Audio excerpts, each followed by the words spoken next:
আমি একটা বিষয় আসলে জানতে চাইলাম। আমি বর্তমানে স্কিল ওয়ার্কার হিসেবে আছি। ২৪ সালের জানুয়ারি থেকে আমি স্কিল ওয়ার্কার হিসেবে আছি। অ্যা ২৪ এর মেতে আমার বাচ্চা এই দেশে জন্মগ্রহণ করেছে। তো এর জন্য আমি কোন ধরনের ভিসা আ করি নাই। আমার ৩ বছরের ভিসা শেষ হবে ২৭ জানুয়ারিতে। আমার এক্সটেনশন কি আমার ২ বছরের করা লাগবে নাকি এটা ২.৫ বছরের করব? আর আরেকটা কথা হচ্ছে আমার এক্সটেনশন করার সময় কি আমার বাচ্চার ভিসা না করালেও কি হবে নাকি এটা আ করানো লাগবে? ধন্যবাদ। আপনার প্রশ্ন যদি একটু বলতেন। পেয়েছি সেটা হচ্ছে যে আপনি অলরেডি অ্যা 3 ইয়ার্স বোধহয় আপনি কোর্স নিয়েছিলেন কিংবা আপনি সেটার বেসিসে আপনি হয় এন্টি ক্লিয়ারেন্স কিংবা সুইস হোয়াটএভার ইট ইস আপনি করে এখন ইউকে তে আছেন। এখন আপনার সামনে কোর্স প্রয়োজন রয়েছে না আপনি কত বছরের কোর্স নেবেন।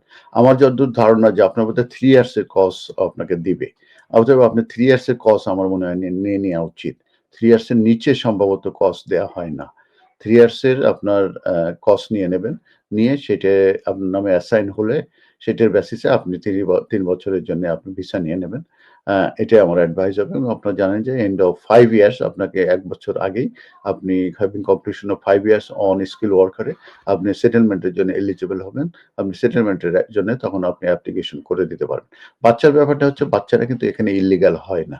তো যে কারণে আপনার ইনিশিয়ালি যদি তাকে নাও করেন, ভবিষ্যতে যেয়ে কিন্তু আপনারা যখন সেটেলমেন্ট হয়ে যাবেন, যখন আপনারা সেটেলমেন্ট পর্যন্ত আমার মনে হয় যে বাচ্চাকে নিয়ে আপনাদের এড না করলেও হবে। যখন আপনি সেটেল হয়ে যাবেন তখন কিন্তু সে registration as a British citizen এর জন্য কিন্তু সে অ্যাপ্লিকেশন করতে পারবে। তার কিন্তু আইল্যান্ড নেয়ার প্রয়োজন নাই।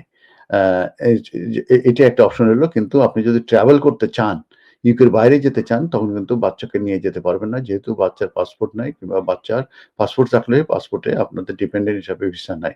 আপনারা যদি ডিসিশন নেন যে খাওয়ার আগ পর্যন্ত আপনি দেশের বাইরে যাবেন না, সেক্ষেত্রে আপনি পয়সা বাঁচানোর জন্য ইমিগ্রেশন হেলথ চার্জ কিংবা অ্যাপ্লিকেশন প্রসেসিং বাঁচানোর জন্য আপনি যেটা করতে পারেন, যেহেতু বাচ্চা এখানে জন্ম নিয়েছে সে কখনোই এখানে ওভার স্টে আর হয় না কিংবা তার জন্য কোনো ব্রিজ কাজ করে না। অতএব আপনারা আইল্যান্ড নিয়ে নেওয়ার পরে যেয়ে তার জন্য আপনারা registration as a British citizen এর জন্য স্ট্রেইট অ্যাপ্লিকেশন করে সে ব্রিটিশ পাসপোর্ট পেয়ে যাবে। আশা করি আপনার প্রশ্নের উত্তর